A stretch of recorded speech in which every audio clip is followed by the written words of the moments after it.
जय हिंद दोस्तों।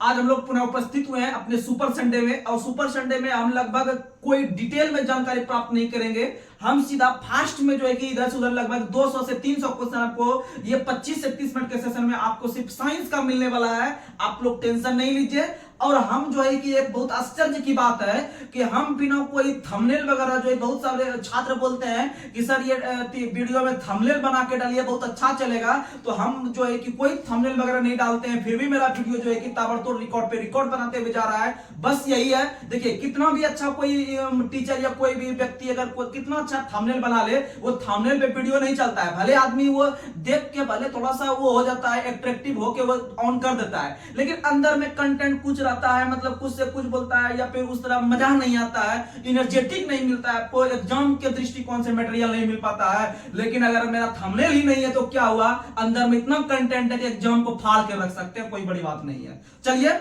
हम क्वेश्चन कल साइंस में पूछे थे कि जो है कि टिबिया नाम की हड्डी किस अंग में पाई जाती है। तो टिबिया नाम की हड्डी जो पाई जाती है वो टांग में पाई जाती है। ये इसका करेक्ट आंसर देने वाले बहुत सारे छात्र हैं, तो उसमें से हम आज पहला स्थान देने वाले हैं। उसमें से जो है कि आपका अंकज कुमार को। अंकज कुमार, आप बहुत एक अच्छे स्टूडेंट हैं और आपका कमेंट जो है कि हर एक वीडियो में देखने के लिए मिलता है। यह देख के जो है कि हम बहुत खुश हो जाते हैं। बस अपने आप को आप कभी जो है कि हिम्मत नहीं हारिएगा, सफलता अवश्य मिलेगी। तो चलिए, बहुत सारे छात्र ने इसका सही जवाब दिया है, तो इसमें से हम नाम लेने का प्रयास कर रहे हैं। उसमें से हम नाम लेने का प्रयास कर रहे हैं। तो उसमें से एक छात्र कल कमेंट किए थे, उनको बता देते हैं, जो है कि वीडियो के माध्यम से। एक करके है कार्तिक करके लड़का है, कार्तिक गौतम।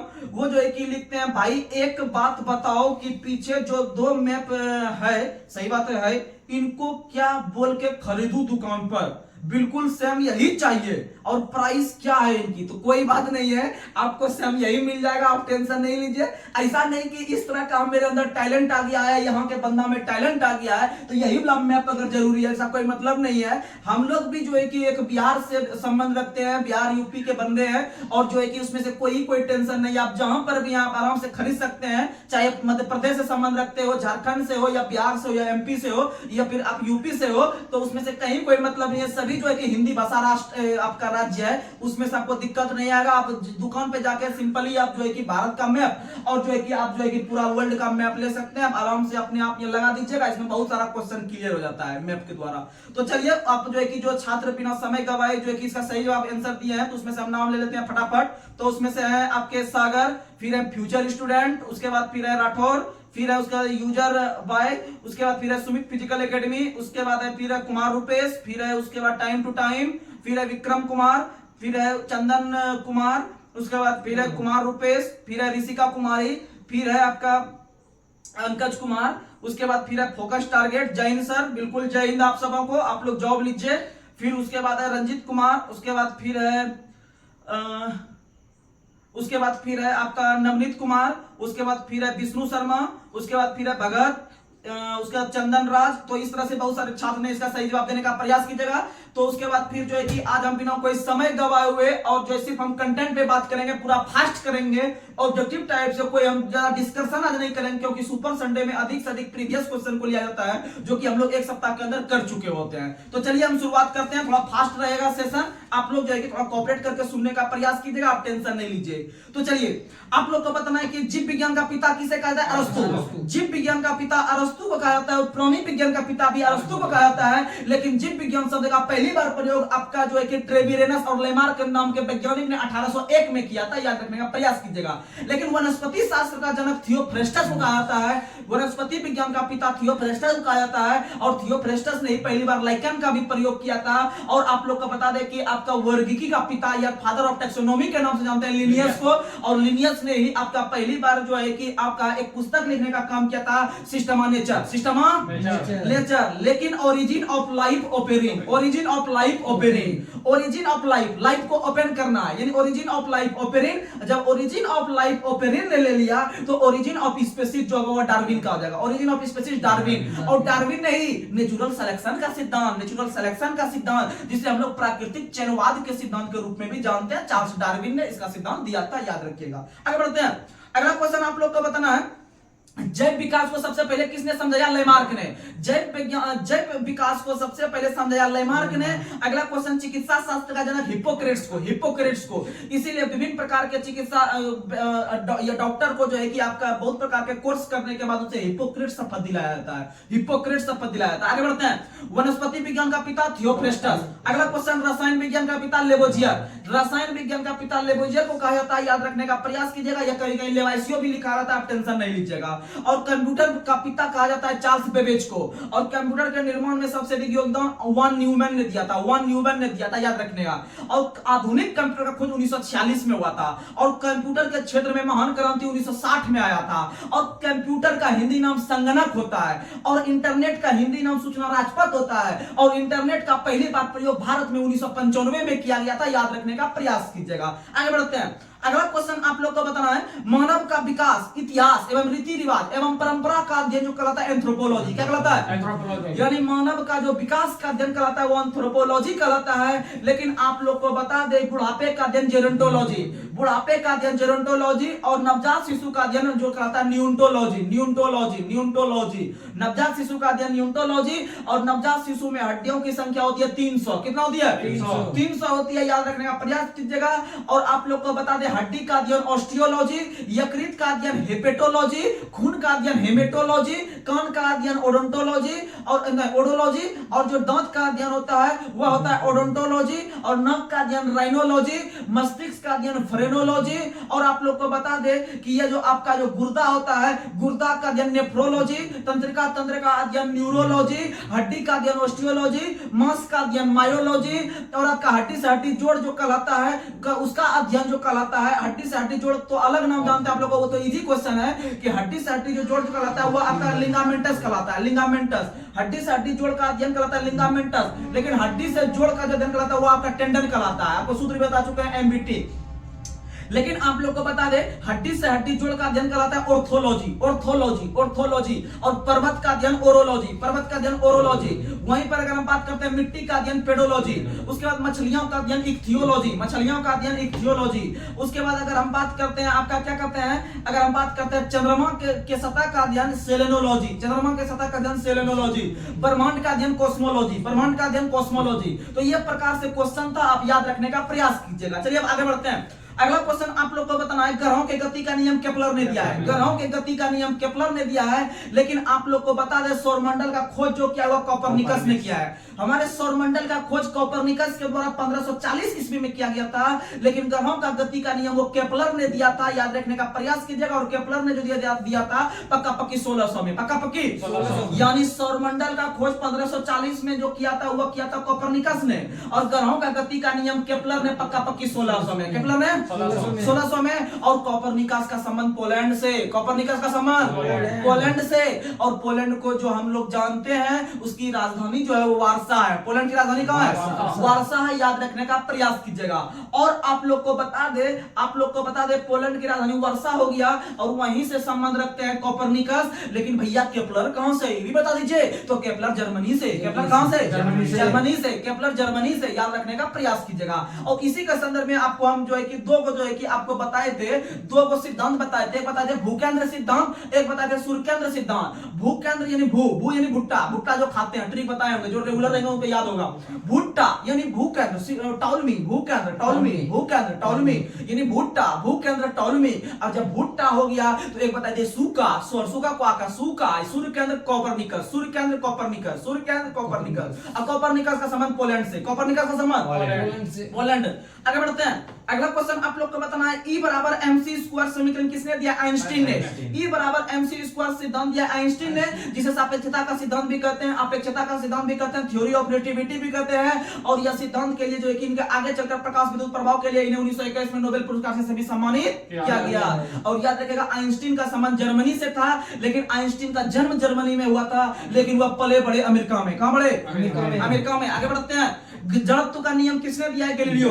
जड़त्व का नियम गैलीलियो ने दिया है। और आप लोग को पता है कि न्यूटन का प्रथम गति नियम जो है, जो कि आप लोग जानते हैं कि वैसी वस्तु या जब तक इसमें कोई बाह्य बल कार्य न करे उसमें कोई परिवर्तन देखने के लिए नहीं मिलता है, तो उसे हम लोग जो कहते हैं गैलीलियो का नियम कहते हैं, या जड़त्व का नियम भी कहते हैं, या न्यूटन का प्रथम गति नियम कहते हैं, या उसे हम लोग लॉ ऑफ इनर्शिया के नाम से भी जानते हैं। याद रखने का प्रयास कीजिएगा।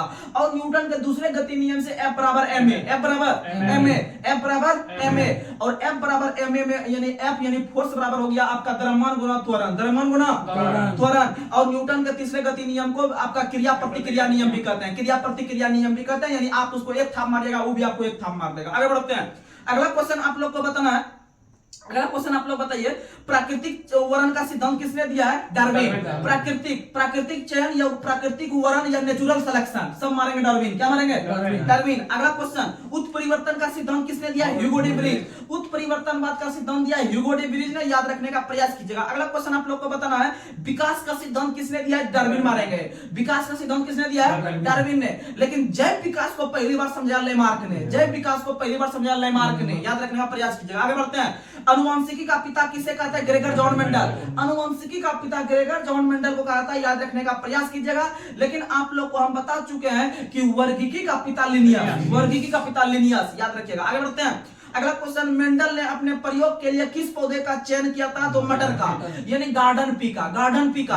और मटर में गुणसूत्र होता है 14, मटर में गुणसूत्र होता है 14, प्याज में होता है 16, टमाटर में होता है 24, उसके बाद गेहूं में होता है 42, बिल्ली में होता है आपका 38, चूहा में होता है 40, उसके बाद फिर आपका 18, 36 होता है नींबू में। उसके बाद आप लोग को बता दे कि उसके बाद आपका जो होता है खैनी में या तंबाकू में होता है 48, तंबाकू में होता है 48, और उसके बाद मनुष्य में 46, मनुष्य में 40, आलू में भी 48, आलू में भी कितना होता है? 48। उसके बाद सुनिए, उसके बाद जो 42 होता है गेहूं में, उसके बाद जो आपका हो गया 42 जो होता है बंदर में भी होता है, 42 जो होता है वो बंदर में, 21 जोड़ा भी होता है। उसके बाद याद रखिएगा चना में 64, चना में 64। उसके बाद कुत्ता में 78, कुत्ता में 78, कुत्ता में 78, कबूतर में 80, कबूतर में 80, कबूतर में 80। आगे बढ़ते हैं। अगला क्वेश्चन आप लोग को बताना है, सर्वप्रथम जीन का प्रयोग किसने किया था? जोहानसन। जो से जीन, जो से जोहानसन, जो से जीन, जो से जोहानसन। अगर आपसे क्वेश्चन पूछे कि जीन जो अवस्थित होता है किसमें? गुणसूत्र में। जीन जो अवस्थित होते हैं गुणसूत्र में, किसमें होते हैं? गुणसूत्र में। और गुणसूत्र का नामकरण पहली बार वाल्डेयर ने, किसने किया था? वाल्डेयर ने। आगे बढ़ते हैं। एक जीन एक एंजाइम, एक जीन एक एंजाइम, बीडल एवं टाइटन, बीडल एवं टाइटन, बीडल एवं टाइटन, बीडल एवं टाइटन। एक जीन एक सिद्धांत, बीडल एवं टाइटन। अगला क्वेश्चन आप लोग को बताना है, खून का लाल रंग हीमोग्लोबिन के कारण, खून का लाल रंग हीमोग्लोबिन के कारण, और हीमोग्लोबिन में आपका हिमेटिन नाम का लौह यौगिक पाया जाता है। याद रखने का प्रयास कीजिएगा। और हमारे शरीर में आपका ईंधन के रूप में जो काम करता है वो कार्बोहाइड्रेट करता है। कौन करता है? और कार्बोहाइड्रेट का पाचन कहां से शुरू होता है? मुख से। कार्बोहाइड्रेट रहे या ग्लूकोज रहे या स्टार्च रहे, मंड रहे, ये सारा का सारा कहां से? मुख से। कहां से होता है? मुख से। और मुख में टाइलिन नाम का एंजाइम पाया जाता है, टाइलिन नाम का एंजाइम पाया जाता है। और टाइलिन नाम के एंजाइम के कारण ही मुंह में रोटी का जो है कि मीठा स्वाद हमें प्राप्त होता है। याद रखिएगा। आगे बढ़ते हैं।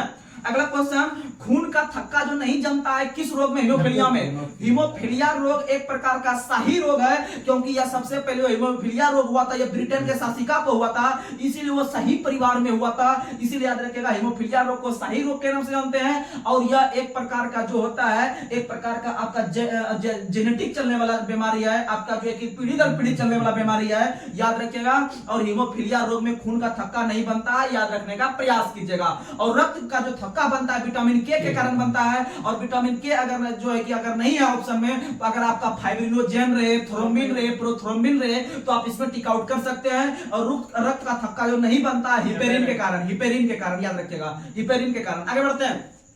और खून का अध्ययन हेपेटोलॉजी, खून का अध्ययन हेमेटोलॉजी, खून का अध्ययन हेमेटोलॉजी, और यकृत का अध्ययन हेपेटोलॉजी। आगे बढ़ते हैं। अगला क्वेश्चन आप लोग को बताना है, अगला क्वेश्चन आप लोग बताइए, प्लेटलेट्स की मृत्यु कहां होती है? पीलिया में। प्लेटलेट्स या रक्त बिंबाणु की मृत्यु होती है पीलिया में। याद रखने का प्रयास कीजिएगा। और पीलिया को ब्लड बैंक के नाम से भी जानते हैं, पीलिया या स्प्लीन को, जिसको हम लोग तिल्ली कहते हैं, जिसमें कि मलेरिया रोग होने के कारण वो जो है कि खत्म हो जाता है। याद रखने का प्रयास कीजिएगा। आगे बढ़ते हैं। अगला क्वेश्चन आप लोग को बताना है, प्लाज्मा में जल का परसेंटेज 90, प्लाज्मा में जल का परसेंटेज 90, प्लाज्मा में जल का परसेंटेज परसेंटेज 90 होता है, याद रखिएगा। अच्छा आप लोग बताइए, रक्त का कितना परसेंट भाग प्लाज्मा होता है? 60%। रक्त का कितना परसेंट भाग प्लाज्मा होता है? 60%। आप लोग को बताना है पदार्थ की चौथी अवस्था प्लाज्मा। पदार्थ की चौथी अवस्था प्लाज्मा। पांचवा बोस-आइंस्टीन कंडेंसेट। पांचवा बोस-आइंस्टीन कंडेंसेट, याद रखिएगा। पहला ठोस, दूसरा द्रव, तीसरा गैस, चौथा प्लाज्मा, पांचवा बोस-आइंस्टीन कंडेंसेट, याद रखने का प्रयास कीजिएगा। और इसमें से जो सबसे चमकीली होता है वो प्लाज्मा होता है। कौन होता है? प्लाज्मा। अगला क्वेश्चन आप लोग को बताना है, आरबीसी का कब्रगाह किसे कहा जाता है? तो आरबीसी का कब्रगाह प्लीहा को कहा जाता है। किसे कहा जाता है? प्लीहा को, क्योंकि वहां पर वो जो है कि मर जाते हैं जाके, वो खत्म हो जाते हैं, इसीलिए प्लीहा को जो है कि आपका कब्रगाह के रूप में, या उसका रेगिस्तान, या फिर क्या कहते हैं उसको, जहां पर दफनाया जाता है, कब्रिस्तान। कब्रिस्तान के नाम से जाना जाता है। कब्रिस्तान के नाम से जाना जाता है, याद रखिएगा। अगला क्वेश्चन आप लोग को बताना है, रक्त समूह कितने प्रकार के होते हैं? 8 प्रकार के। ऐसे जनरली 4 प्रकार के होते हैं, ये प्लस में देखते हैं, लेकिन 4 माइनस में भी होता है, तो याद रखने का प्रयास कीजिएगा। ब्लड ग्रुप कुल 8 होता है, और ब्लड ग्रुप का जो खोज किया था, उस ब्लड ग्रुप का खोजकर्ता के नाम थे आपके लैंगस्टीनर। क्या नाम थे? पक्का पक्की 1900 ईस्वी में ब्लड ग्रुप का खोज लैंगस्टीनर ने किया था, और लैंगस्टीनर एवं बीनर दोनों ने मिलकर आपका जो है कि आरएच फैक्टर का खोज रिसर्च नाम के बंदर में 1940 में किया था, याद रखने का प्रयास कीजिएगा। लेकिन अगर आपसे क्वेश्चन पूछे कि रक्त परिवहन का खोज किसने किया? William Harvey. विलियम हार्वे के द्वारा 1928 ईस्वी में रक्त परिवहन का खोज किया गया, और आप लोग को पता है कि इनके लिए इन्हें आगे चलकर 1930 में इसे नोबेल पुरस्कार से भी सम्मानित किया गया, याद रखने का प्रयास कीजिएगा। आगे बढ़ते हैं। अगला क्वेश्चन, सर्वदाता रक्त समूह ओ। सर्वदाता रक्त समूह ओ यानी यहाँ पर बॉडी जो बनाते हैं ओ टाइप का, इसका मतलब है कि ओ टाइप का आपको बताते हैं एंटीबॉडी। एंटीबॉडी ओ में एंटीबॉडी, ओ में एंटीबॉडी, यानी बॉडी ओ तरह का इस तरह देखने में लगता है गोल गोल, यानी एंटीबॉडी ओ में, और एंटीजन जो होता है एबी। एंटीजन एबी, याद रखिएगा, जिसे हम लोग सर्वग्राही के नाम से जानते हैं। आगे बढ़ते हैं। अगला क्वेश्चन आप लोग को बताना है, रक्तचाप जो नियंत्रित होता है किस ग्रंथि से? रक्तचाप का नियंत्रण एड्रिनल ग्रंथि। कौन सी ग्रंथि? एड्रिनल ग्रंथि, याद रखिएगा। और रक्तचाप को मापने वाला यंत्र है स्फिग्नोमेनोमीटर। स्फिग्नोमेनोमीटर। अगला क्वेश्चन आप लोग को बताना है, रक्त को शुद्ध करता है ब्रिक। रक्त को शुद्ध करता है ब्रिक। रक्त को शुद्ध करता है ब्रिक, याद रखिएगा। अगर ब्रिक खराब हो जाता है तो उसे डायलिसिस विधि के द्वारा काम चलाते हैं। किस विधि के द्वारा? अगर डायलिसिस ऑप्शन में है तो सही है, नहीं तो अपहरण रहेगा। अपहरण रहेगा, अपहरण रहेगा, अपहरण रहेगा, याद रखने का प्रयास कीजिएगा। और गुर्दा की यानी किडनी की इकाई होती है नेफ्रॉन। क्या होती है? नेफ्रॉन। और नेफ्रॉन से बना देंगे नेफ्रोलॉजी। गुर्दा का अध्ययन नेफ्रोलॉजी, याद रखने का प्रयास कीजिएगा। अगला क्वेश्चन आप लोग को बताना है, ब्रिक का भार 150 ग्राम। ब्रिक का भार 150 ग्राम। ब्रिक का भार 150 ग्राम। अगला क्वेश्चन, मानव गुर्दे में जो पथरी बनती है वह किसकी बनी होती है? तो याद रखिएगा calcium oxalate. Calcium oxalate, calcium oxalate, calcium oxalate की बनी होती है, याद रखिएगा। रक्त का जो प्रकृति होती है वह क्षारीय होती है, और इसका पीएच मान 7 से अधिक होगा, इसका मतलब 7.4 होगा। 7.4, यानी रक्त और आंसू दोनों का पीएच मान 7.4। रक्त और आंसू दोनों का पीएच मान 7.4 होता है, और आंसू जो निकलता है वो लेक्रिमल ग्रंथि से। किस ग्रंथि से? लेक्रिमल ग्रंथि से, याद रखने का प्रयास कीजिएगा। अगर आपसे पूछेगा क्वेश्चन कि पीनियल ग्रंथि कहां पैदा किया है, तो पीनियल ग्रंथि मस्तिष्क में। पीनियल ग्रंथि मस्तिष्क में। अगर पूछेगा आरेखित पेशी कहां पाया जाता है? गर्भाशय में। आरेखित पेशी गर्भाशय में। आरेखित पेशी कहां पाया जाता है? गर्भाशय में, याद रखने का प्रयास कीजिएगा। आगे बढ़ते हैं। अगला क्वेश्चन आप लोग को बताना है, जराविक सेवन क्या है? एक प्रकार का कृत्रिम हृदय। जराविक सेवन एक प्रकार का कृत्रिम हृदय है, और जराविक सेवन जो कृत्रिम हृदय है, इसकी खोज यानी कि कृत्रिम हृदय का जो खोज किया था क्रिस्टियन बर्नार्ड ने। क्रिस्टियन बर्नार्ड ने, किसने किया था? क्रिस्टियन बर्नार्ड ने, याद रखने का प्रयास कीजिएगा। अगला क्वेश्चन आप लोग बताइए, शरीर में ऑक्सीजन का परिवहन किसके द्वारा? खून के द्वारा। किसके द्वारा? खून के द्वारा या रक्त के द्वारा, याद रखने का प्रयास कीजिएगा। जैसे आप सांस लिए, सांस लेने के बाद ऑक्सीजन अंदर गया, जब ऑक्सीजन अंदर गया तो वो खून में मिल गया, और खून में आरबीसी ही उसको लेकर सब जगह घुमाने का काम करती है, और घुमाती है टोटल 23 सेकंड में। कितना सेकंड में? 23 सेकंड में। क्योंकि आप लोग को पता है कि हमारे शरीर में जो खून का जो संचरण होता है दूसरे जगह होने में कुल 23 सेकंड। कितना सेकंड? 23 सेकंड, याद रखने का प्रयास कीजिएगा। आगे बढ़ते हैं। रानीखेत बीमारी जो होती है वो किसके द्वारा होती है? तो वह वायरस से होती है। किससे होती है? वायरस से, लेकिन होती मुर्गी में। होती किसमें? मुर्गी में। रानीखेत मुर्गी में। रानीखेत मुर्गी में। अगला क्वेश्चन आप लोग बताइए, कवक का अध्ययन माइकोलॉजी। कवक का अध्ययन माइकोलॉजी, शैवाल का अध्ययन फाइकोलॉजी, विषाणु का अध्ययन वायरोलॉजी, और जीवाणु का अध्ययन बैक्टीरियोलॉजी। जीवाणु का अध्ययन बैक्टीरियोलॉजी, और विषाणु का खोज इवानोविस्की के द्वारा किया गया था 1892 में, और जीवाणु का खोज 1683 में जो किया गया था वो किया गया था जो है कि 1683 में किसके द्वारा? तो जीवाणु का खोज किया गया था ल्यूवेनहॉक के द्वारा। किसके द्वारा? और वही ल्यूवेनहॉक जिन्होंने जीवित कोशिका का खोज किया था। जीवित कोशिका का खोज किया था ल्यूवेनहॉक ने। लेकिन आप लोग को पता है कि पहली बार कोशिका शब्द का जो प्रयोग किया था रॉबर्ट हुक के द्वारा आपका 1665 में। 1665 में। आगे बढ़ते हैं। अगला क्वेश्चन आप लोग को बताना है, ध्वनि की चाल कितना मील प्रति घंटा? 760। ध्वनि की चाल अगर मील प्रति घंटा में पूछे तो 760, क्योंकि आप लोगों को पता होगा कि एक मील में जो दूरी होता है 1.6 किलोमीटर, 1.6 किलोमीटर यानी लगभग 1.5 किलोमीटर के आसपास होता है। आगे बढ़ते हैं। अगला क्वेश्चन आप लोग को बताना है, अगला क्वेश्चन आप लोग को बताना है, वायु उदाहरण है किस प्रकार का मिश्रण? तो गैसों में गैस, गैसों में गैस। जैसे वायु में आपका ऑक्सीजन मिला हुआ है, नाइट्रोजन मिला हुआ है, उसके बाद फिर आपका CO2 मिला हुआ है, एक प्रकार का गैस में गैस। गैस में गैस। आप लोग देखते होंगे जब आप लोग पढ़ने के लिए आते होंगे मार्केट सब में, तो आप लोग को पता होगा जब पूरा पसीना या पूरा गर्मी करने लगता है तो आप लोग सोडा वाटर पी लेते हैं। पीते नहीं पीते हैं? 5 रुपया 10 रुपया में सोडा वाटर मिल जाता है, आराम से सट से मारा, सट से पी लिया, ठंडा हो गया, मस्त हो गया, लेकिन वो नुकसान करता है शरीर में। तो याद रख लीजिएगा, सोडा वाटर जैसे उसमें ढारने लगता है या फिर उसमें बोतल में या फिर उसमें गिलास में, तो देखते हैं उससे जो है कि गैस का बुलबुला निकलता है। वो जो गैस का बुलबुला है वो CO2 है। क्या है? CO2। क्योंकि पानी में गैस की बुलबुला CO2 की उपस्थिति के कारण ही होता है। याद रखने का प्रयास कीजिएगा। इसका मतलब है कि उसमें द्रव तो डाल रहा है, वो द्रव तो डाल रहा है यानी पानी के रूप में डाल रहा है मिश्रण, लेकिन उसमें से ऑक्सीजन या फिर CO2 वगैरह निकल रहा है। इसका मतलब द्रव में गैस का मिश्रण, द्रव में गैस यानी सोडा वाटर में गैस में द्रव में द्रव नहीं मारेंगे, सोडा वाटर इन्हें समझेगा कि वो पानी सा है, पानी में पानी मिल गया ना, उसमें गैस निकल रहा है यानी द्रव में गैस, द्रव में गैस। आगे बढ़ते हैं। अगला क्वेश्चन, प्रकाश वर्ष किसका मात्रक है? दूरी का। प्रकाश वर्ष दूरी का मात्रक है, और आप लोग को पता है कि दूरी को मापने के लिए हम पार्सेक का भी प्रयोग करते हैं, लेकिन आपको उतना उसका यूज नहीं करते हैं। याद रखने का प्रयास कीजिएगा। दूरी मापने की सबसे लंबी इकाई पार्सेक है। दूरी मापने की सबसे लंबी इकाई पार्सेक है, उसको हम लोग लेके नहीं जा सकते हैं। दूरी मापने की सबसे बड़ी इकाई पार्सेक है, लेकिन लंबी दूरियों को मापने के लिए हम लोग प्रकाश वर्ष का प्रयोग करते हैं। क्वेश्चन में झोल है, थोड़ा ध्यान से समझिएगा।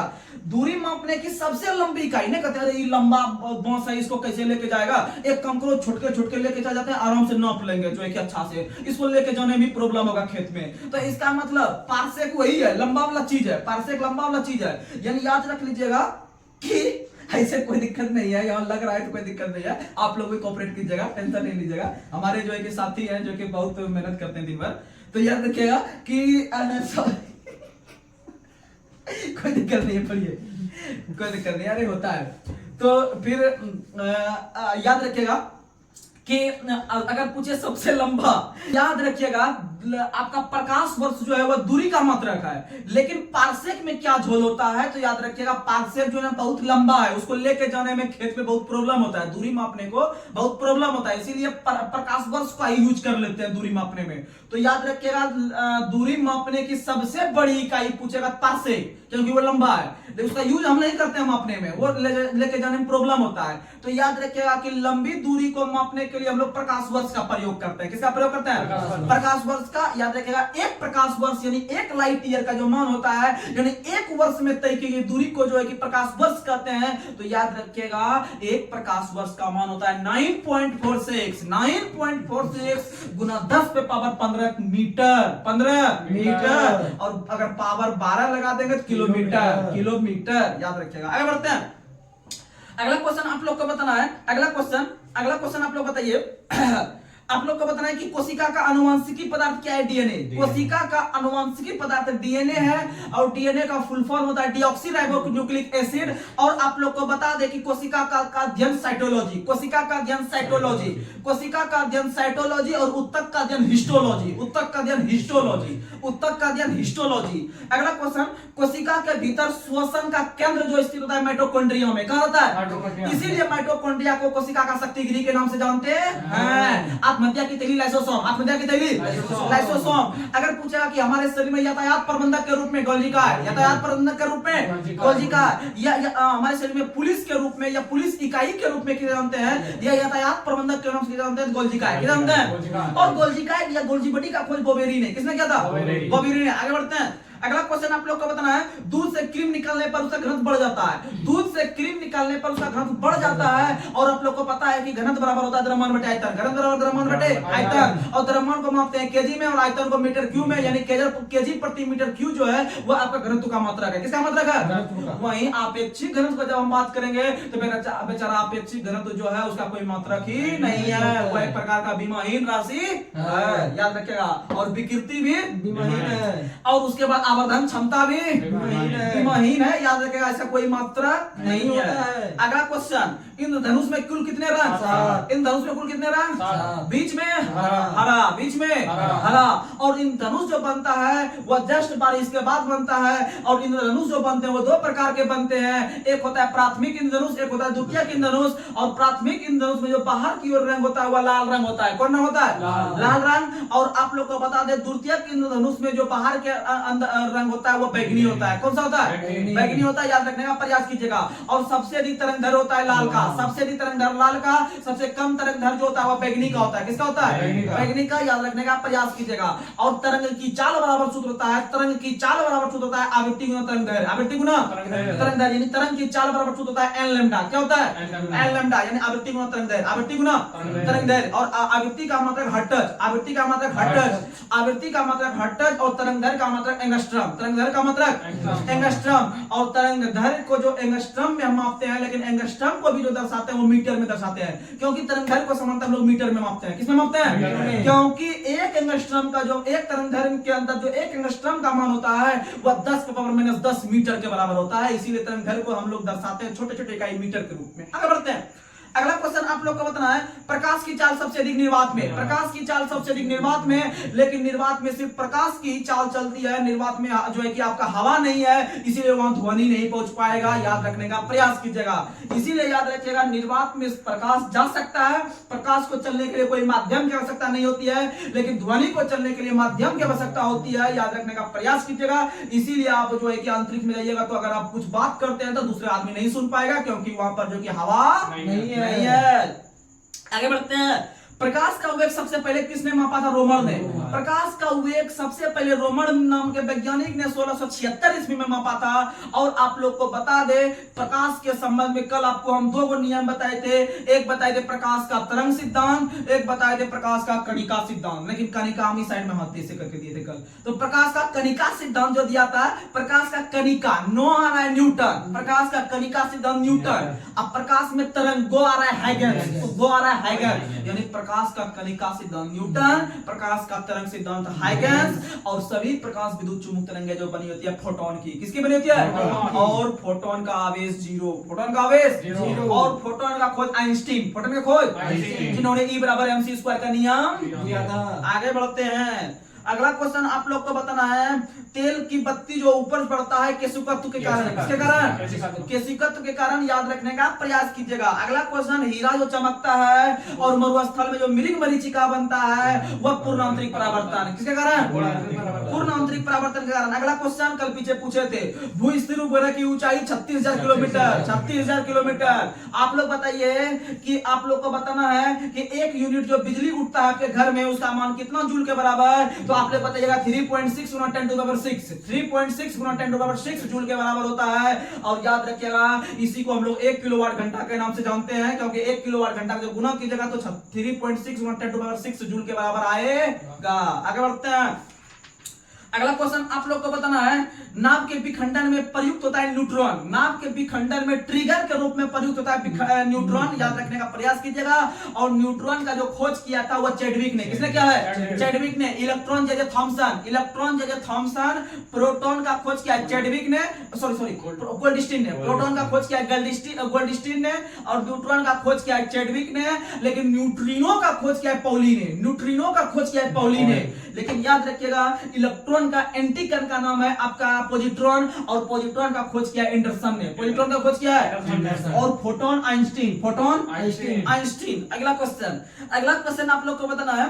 अगला क्वेश्चन आप लोग बताइए, इलेक्ट्रॉन त्यागने की क्रिया क्या कहलाती है? तो इलेक्ट्रॉन त्यागने की क्रिया ऑक्सीकरण कहलाती है। क्या कहलाती है? ऑक्सीकरण। जब त्यागने की क्रिया ऑक्सीकरण कहला गई तो उसको ग्रहण करने की प्रक्रिया अवकरण क्या कहलाएगी? इसीलिए जो है कि आप लोग बताते होंगे कि इलेक्ट्रॉन का त्यागना और ग्रहण करना एक प्रकार का ऑक्सीकरण अवकरण अभिक्रिया है। आगे बढ़ते हैं।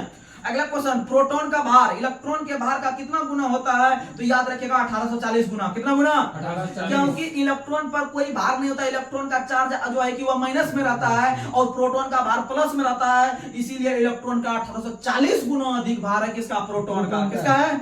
प्रोटॉन का। यानी ई से इलेक्ट्रॉन और निगेटिव में रहता है इलेक्ट्रॉन, याद रखने का प्रयास कीजिएगा। और पो से प्रोटॉन, पो से पॉजिटिव, पो से प्रोटॉन, पो से। और याद रखिएगा न्यूट्रॉन न्यूट्रल उदासीन होता है, यानी आवेशहीन होता है। याद रखिएगा। आगे बढ़ते हैं। अगला क्वेश्चन आप लोग को बताना है। अगला क्वेश्चन आप लोगों को दिया, आधुनिक आवर्त सारणी जो दिया है वो किसने दिया है? मोसले। आधुनिक आवर्त सारणी मोसले ने दिया है। अगर हम वहां से हम आधुनिक शब्द को हटा लेंगे तो मेंडलीव पाएगा। क्या आएगा? याद रखिएगा 1869 जिस वर्ष महात्मा गांधी का जन्म हुआ था, 1869 ईस्वी में मेंडलीव जिसका संबंध रूस से था, उन्होंने ही पहली बार आपका आवर्त सारणी दिया था। लेकिन वह उसमें बहुत सारा केस देखने के लिए मिला था, बहुत सारा वो विवादित चीज था, इसीलिए उतना हाईलाइट चीज नहीं है। लेकिन आज जो हम ये लगाए हुए हैं आवर्त सारणी, ये आपका मेंडलीव वाला नहीं है, ये मोसले वाला है। और मोसले ने आधुनिक आवर्त सारणी दिया था 1913 में, जिस वर्ष में रविन्द्रनाथ टैगोर को नोबेल पुरस्कार मिला था। याद रखने का प्रयास कीजिएगा 1913 में गीतांजलि पुस्तक के लिए। और ये जो मोसले साहब थे ये आपके अंग्रेज थे, ब्रिटेन के थे, इंग्लैंड के थे। याद रखने का प्रयास कीजिएगा 1913 में दिए थे। आगे बढ़ते हैं। और वर्तमान में कुल तत्व की संख्या 118 है, 118 है। याद रखने का प्रयास कीजिएगा। अगला क्वेश्चन आप लोग को बताना है, लोहे को इस्पात में बदलने के लिए उसमें कार्बन मिलाया जाता है। क्या मिलाया जाता है? पीछे का सेशन थोड़ा शॉर्ट में खींच लेते हैं। लोहे को कठोर बनाने के लिए कार्बन मिलाया जाता है, और जब उसमें अधिक मात्रा में कार्बन मिला देते हैं तो वह इस्पात बन जाता है। लेकिन आप लोग को हम बताए थे कि इस्पात को बेसिमर विधि से बनाते हैं। किस विधि से? बेसिमर विधि से। लेकिन लोहे को मजबूत बनाने के लिए क्रोमियम, लोहे को मजबूत बनाने के लिए क्रोमियम याद रखने का प्रयास कीजिएगा। क्रोमियम Cr, परमाणु संख्या 24, परमाणु संख्या 24। आगे बढ़ते हैं। अगला क्वेश्चन आप लोग को बताना है। अगला क्वेश्चन, बर्फ का द्रवनांक और हिमांक दोनों बिंदु 0 डिग्री, दोनों बिंदु 0 डिग्री याद रखिएगा। और बर्फ जो होता है वह जमने पर जो है कि उसके आयतन में बढ़ोतरी होती है। यानी पानी जब जम जाता है, जम के जब वो बर्फ बन गया तो उसके आयतन में बढ़ जाएगा। क्योंकि आप लोग को पता होगा कि प्लास्टिक का पाइप जो खेत वगैरह में हम लोग सींचने के लिए जो उसको बनाते हैं या उसका यूज करते हैं, वो आपका ठंडा के दिन में क्रैक हो जाता है। क्योंकि ठंडा के दिन में वो पाइप जो है अंदर में जम जाने के कारण उसमें से पानी जो है कि जब जम जाता है बर्फ बन जाता है, बर्फ बन के वो फैल जाता है, फैलने पर उसका आयतन क्या हो जाता है? बढ़ जाता है। यानी कि जल जमने पर आयतन में बढ़ोतरी होती है। याद रखने का प्रयास कीजिएगा। और जल का अधिकतम घनत्व होता है 4 डिग्री पर। जल का अधिकतम घनत्व पूछेगा तो 4 डिग्री सेल्सियस पर, यानी जहां पर घनत्व अधिक होगा वहां पर उसका आयतन कम होगा, वहां पर उसका आयतन कम होगा। याद रखने का प्रयास कीजिएगा। यानी जल का अधिकतम घनत्व, जल का अधिकतम जो घनत्व 4 डिग्री पर, जल का अधिकतम घनत्व 4 डिग्री पर, इसीलिए जल का जो आयतन कम होगा, यानी कि जल का जो अधिकतम घनत्व 4 डिग्री पर और जल का जो आयतन कम होगा वह 4 डिग्री पे। जल का आयतन कम होगा 4 डिग्री पे, और दोनों का उल्टा कर देना है 0 डिग्री पे। यानी कि जल का जो घनत्व जो कम होगा वह होगा 0 डिग्री पे। जल का घनत्व 0 डिग्री पे कम होगा। याद रखने का प्रयास कीजिएगा। और जल का घनत्व जब 0 डिग्री पे कम होगा तो जल का आयतन आपका 0 डिग्री पर अधिक होगा, इसीलिए वहां पर 0 डिग्री पे ही बर्फ जब जम जाता है तो वह फिर आयतन में बढ़ोतरी कर देता है। याद रखने का प्रयास कीजिएगा। यानी आप एक चीज याद रखिएगा, चारों कंटेंट आपका क्लियर होगा। आपको फिर से बता देते हैं। आप लोग को तो इतना सा ज्ञान होगा कि जल का आयतन जो है कि जमने पर बढ़ता है, जल का आयतन जब बर्फ बन जाता है उसका आयतन बढ़ जाता है। और आप लोग को यह पता होगा कि जब बर्फ बाह्य जमता कितना पे? तो 0 डिग्री पे। यानी जल जमता है 0 डिग्री पे, इसका मतलब 0 डिग्री पर जल जब जम रहा है तो इसका मतलब उसी पे आयतन जब वहीं पर जब बर्फ बन जा रहा है 0 डिग्री पे तो वहीं पर उसका आयतन बढ़ जा रहा है। जब आयतन बढ़ जा रहा है इसका मतलब 0 डिग्री पर जल का आयतन अधिक होगा। अच्छा, धरा गया एक पॉइंट। जब 0 डिग्री पर जल का आयतन अधिक हो रहा है तो 0 डिग्री पर जल का घनत्व कम होगा। 0 डिग्री जल का घनत्व क्या होगा? कम होगा, क्योंकि एक दूसरे का उल्टा रखना है। जब यहाँ पर 0 डिग्री पर आयतन मेरा जो अधिक हो रहा है इसका मतलब 4 डिग्री पर आयतन मेरा कम होगा, जल का कम होगा, तो वहां पर घनत्व अधिक होगा। याद रखना प्रयास कीजिएगा। अपने से जब रियलाइज कीजिएगा तो आपका कभी नहीं भूलिएगा। एग्जाम में ऐसा क्वेश्चन बढ़िया बढ़िया बच्चा गलत करके आता है। तो चलिए आज का लास्ट सवाल आप लोग के पास हम लोग रख रहे हैं। तो आज का लास्ट सवाल आप लोग को बताना है, उसके बाद हम लोग अपने दोस्त से पूछेंगे एक सवाल जो कि बहुत हमारे प्यारे से दोस्त हैं। तो आप लोग पहले बताइएगा किस गैस को मार्स गैस के नाम से जानते हैं, मीथेन को। मीथेन को मार्स गैस के नाम से जानते हैं। और मीथेन का जो सूत्र होता है CH4। क्या होता है? CH4। गाय में हो गया, आपका दलदली पौधों में हो गया, दलदली क्षेत्र में हो गया, धान के खेत में हो गया, तो ये सब में आपके मीथेन गैस पाए जाते हैं। और मीथेन को जो है कि मार्स गैस के नाम से जानते हैं, याद रखने का प्रयास कीजिएगा। तो चलिए आज का लास्ट सवाल आप लोग के लिए हम लोग रख रहे हैं, आप लोग इसका जवाब दीजिएगा। आज का लास्ट सवाल आप लोग को बताना है, इलेक्ट्रॉन का खोज किस वैज्ञानिक ने किया है? आप लोग इसका जवाब दीजिएगा और इसका जवाब का हमें इंतजार रहेगा। आप लोग टेंशन नहीं लीजिए, आप लोग के लिए जो है कि हम अधिक से अधिक कंटेंट का व्यवस्था कर रहे हैं, आपको अधिक से अधिक मिलेगा। चाहे BRSSC के एग्जाम में बैठिए, या आप रेलवे ड्राइवर के एग्जाम में बैठिए, या टेक्नीशियन में बैठिए, आपका रिजल्ट होगा। बशर्ते आप डेली एक सेट प्रैक्टिस कीजिए, आपका रिजल्ट कंफर्म होगा। चलिए तब तक के लिए अपने सेशन में यही समाप्त कर रहे हैं। जय हिंद, जय भारत।